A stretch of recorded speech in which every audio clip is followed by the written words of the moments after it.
নমস্কার বন্ধুরা, কেমন আছেন? আজকে সকলেই ভালো আছেন। চলে এলাম নতুন একটা রেসিপি নিয়ে আপনাদের কাছে। আমার রান্নার চ্যানেলে এটা আমি প্রথম বানাচ্ছি। এর আগে আমি বাড়িতে বানিয়েছি তা অনেকবার। তা আজকে আমি এটা প্রথম বানাবো। আজ রবিবার, ছুটির দিন, তাই আজ স্বাস্থ্যকর একটা খাবার নিয়ে চলে এলাম তোমাদের কাছে শেয়ার করতে। এটা বানাবো আমি ধোকলা। এটা হচ্ছে সাউথ ইন্ডিয়ান একটা খাবার। সেটা বানানোর জন্য এখানে আমি দেখো প্রথমে সুজি নিয়েছি, আর এখানে আছে লেবু, কাঁচা লঙ্কা, কারি পাতা, ইনো, দই, সর্ষে, জোয়ান, আদা আর কাঁচা লঙ্কা বাটা। আর চিনির বদলে আমি নিয়ে নিয়েছি বাতাসার জল, যেহেতু মেয়ে খাবে এই জন্য আমি চিনির বদলে বাতাসার জল নিয়েছি। এবার এটাকে আমি কী করে বানাই চলো তাহলে বানানোটা তৈরি দেখাই তোমাদেরকে। তৈরি করে নিই। প্রথমে আমি কাপের মাপে 2 কাপ সুজি নিয়ে নিলাম। কাপ মেপেই নেব। 2 কাপ সুজি নিয়েছি।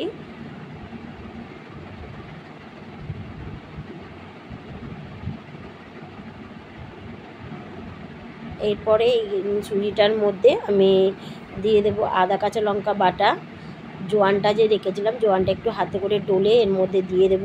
জোয়ানটা দেওয়ার কারণ হচ্ছে অম্বল, গ্যাস বা অম্বল যাতে না হয় এর জন্যই। আর দেবো এর মধ্যে একটু 1 চামচ তেল, আর দেব নুন। সবগুলো একসঙ্গে মিশিয়ে নেব ভালো করে, সুন্দরভাবে মিশিয়ে নেব চামচে করে। যদি চামচে করে না মেশাতে পারেন কেউ, তাহলে হাতে করে ভালো করে ডলে মিশিয়ে নিতে পারেন। না মেশালে জিনিসটা ভালো হবে না। সবগুলো উপকরণ এরকমভাবে একসঙ্গে মিশিয়ে নেব।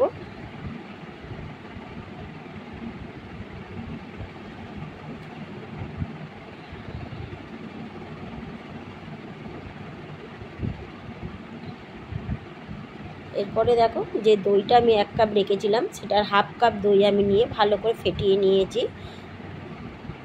কারণ 1 কাপ দইটা পুরো রাখবে না, ওই জন্য হাফ কাপ দই নিয়ে আমি ভালো করে ফেটিয়ে নিয়েছি, নাহলে দানা দানা থেকে যাবে। একটু হলুদ দিয়ে দিলাম, হলুদটা দিতে ভুলে গেছিলাম। 1 চিমটের মতো হলুদ দিয়ে মিশিয়ে নিলাম আবারও উপকরণগুলোকে একসঙ্গে। এরপরে আমি ফেটানো টক দইটা এর মধ্যে দিয়ে আবারও ভালো করে মিশিয়ে নেব সব উপকরণ একসঙ্গে। এর মধ্যে একটু জল লাগবে পরিমাণ মতো, একটু একটু করে জল দিয়ে মিশ্রণটাকে মেশাবো। একেবারে জল দিলে হবে না, তাহলে পাতলা হয়ে যাবে, ওই জন্য অল্প করে জল দিয়ে মেশাবো। আমি প্রথমে একটু এমনি সাদা জল দিয়ে নিয়েছি। এরপরে যদি জল লাগে আমি যে গুড়ের জলটা করে রেখেছি, মানে বাতাসার জলটা যে করে রেখেছি ওটাই দেবো এর মধ্যে।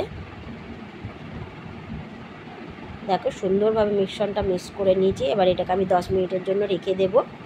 ততক্ষণ এইদিকে আমি এই যে থালাটা নিয়েছি, যে এই থালাটার মধ্যে আমি একটু তেল ব্রাশ করে নেবো ভালো করে। মানে থালাটার মধ্যে করে আমি জিনিসটা বানাবো ধোকলাটা। আর এর মধ্যে ব্যাটারটা যখন দেবো দিয়ে বসাবো, আর যখন হয়ে যাবে জিনিসটা নামবো খুব সুন্দর উঠে যাবে। ওই জন্য তেল দিয়ে আমি ভালো করে তেল ব্রাশ করে নিলাম থালাটার মধ্যে।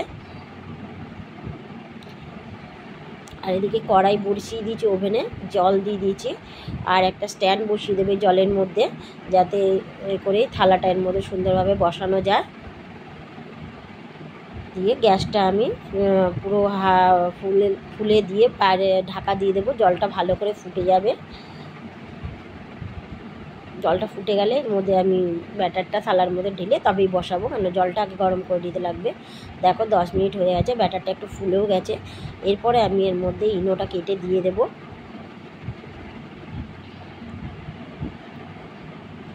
তার আগে একটু আমি জল দিয়ে দিলাম, কেন অনেক ড্রাই হয়ে গেছে, একটু লিকুইড করার জন্য জল দিয়ে দিলাম, বাতাসার জলটা।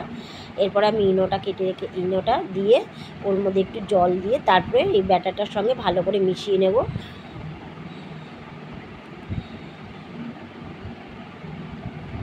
আর ইনোটা যখনই দেবো আর কিন্তু রাখা যাবে না, ইনোটা দিয়ে সঙ্গে সঙ্গে ভালো করে মিক্সড করে নিয়ে থালাটার মধ্যে ঢেলে দিতে লাগবে। এই দেখো ঢেলে দিয়েছি আমি, এরকমই হবে। আর এর থেকে বেশি পাতলা করলে হবে না। আর ইনোর বদলে বেকিং সোডা বা বেকিং পাউডারও ব্যবহার করতে পারেন আপনারা। দেখো জলটা এদিকে ফুটে গেছে। আমি এবার ব্যাটারের থালাটা এর মধ্যে আস্তে করে বসিয়ে ঢেকে দেবো 15 মিনিটের জন্য।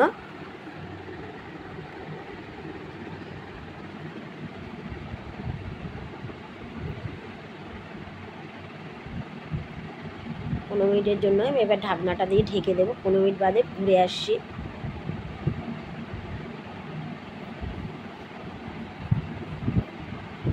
15 মিনিট হয়ে গেছে। দেখো ঢাকাটা খুলেছি, কত সুন্দর ফুলে উঠেছে জিনিসটা। এবার আমি একটা চাকুর সাহায্যে এটাকে দেখে নেব যে এটা তৈরি হয়ে গেছে কিনা। তৈরি যদি না হয় তাহলে চাকুর মধ্যে ব্যাটার লেগে যাবে, আর তৈরি যদি হয়ে যায় তাহলে চাকুর মধ্যে কোনো ব্যাটার লাগবে না, পরিষ্কার চাকুটা বেরিয়ে আসবে। দেখেছো আমার ধোকলাটা হয়ে গেছে। চাকুটা যখন দিলাম এর মধ্যে দেখো বেরিয়ে এসে চাকুটা সুন্দরভাবে, কোনো ব্যাটার লেগে নেই, তার মানে এটা পুরোই হয়ে গেছে। এবার এটাকে আমি আস্তে করে ঢেকে মানে আরও একটু ঢেকে দিলাম 5 মিনিটের জন্য। এবার দেখো আমি এটাকে এবার আস্তে করে তুলে নেব একটা সাঁড়াশির সাহায্যে, দিয়ে এটাকে আমি ঠান্ডা করতে দেব। ততক্ষণে আমি এখানে একটা তড়কা বানিয়ে নেব, মানে এর মধ্যে যে ছোক দেব সেই কারি পাতা দিয়ে তড়কাটা বানিয়ে নেব। মানে এখানে দেখো আমি 1 চা চামচ তেল নিয়ে নিয়েছি। তেলটা গরম হয়ে গেলে এর মধ্যে যে কালো সর্ষেটা যে রেখেছিলাম সর্ষেটা দেব। একটু সাদা তিল দিলে ভালো হতো, কিন্তু তিল নাই আমার বাড়িতে, মানে সাদা তিল নাই, আমি সাধারণত রাখি না। তেলটা গরম হয়ে গেছে, এবার সর্ষেটা আমি দিয়ে দিলাম। সর্ষেটা একটু পুড়ে গেলে, মানে ভাজা হয়ে গেলে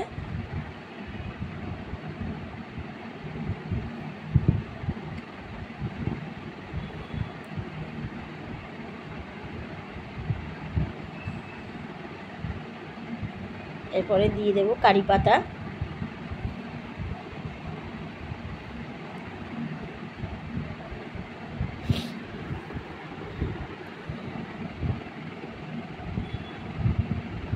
সর্ষেটা ভালো করে পুড়ে গেছে, এর মধ্যে কারি পাতা দিয়ে দিলাম। এবার দিয়ে দেবো কটা চেরা কাঁচা লঙ্কা 2 টুকরো করে রেখেছিলাম, আর দেব যে বাতাসের জলটা করে রেখেছিলাম, বাতাসার জলটা এর মধ্যে দিয়ে এর মধ্যে দেব, আর 1 চিমটে নুন দেব, কেন যেহেতু জলটা দেওয়া হচ্ছে 1 চিমটে নুন দেব।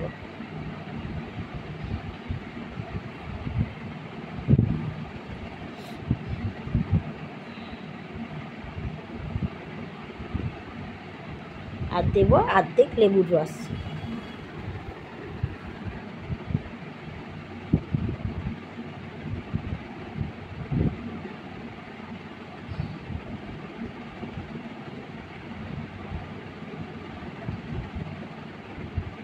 এদিকে দেখো এটা বেশ ভালো করে ঠান্ডা হয়ে গেছে। আমি একটা চাকুর সাহায্যে ধারগুলো একটুখানি ঘুরিয়ে নেব যাতে আরও তাড়াতাড়ি উঠে যায়। এমনি এটা উঠে যাবে। আর এই থালাটার মধ্যে উল্টে আমি থালাটাকে একটু ট্যাপ করে দেব যাতে তাড়াতাড়ি খুলে যায়।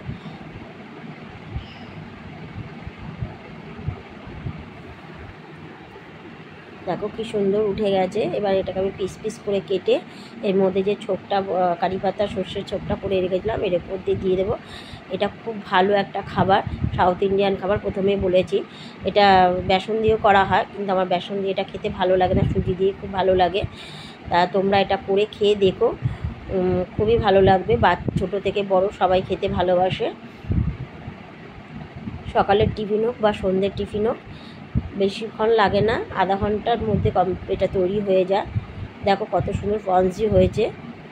এর ওপরে এবার আমি এই কারি পাতার যে ছোটটা করে রেখেছিলাম এর মধ্যে দিয়ে দেবো গার্নিশের জন্য। আর কারি পাতার যে গন্ধটা সেটাও খুব সুন্দর লাগবে খেতে। তোমরা তাহলে একবার করে দেখো। ভিডিওটা যদি ভালো লাগে একটা লাইক ও শেয়ার করে দিও, আর কমেন্ট করো। আর কিরকম তোমরা বাড়িতে বানিয়ে করে খেয়ে দেখো কেমন হয়েছে আমাকে বলো।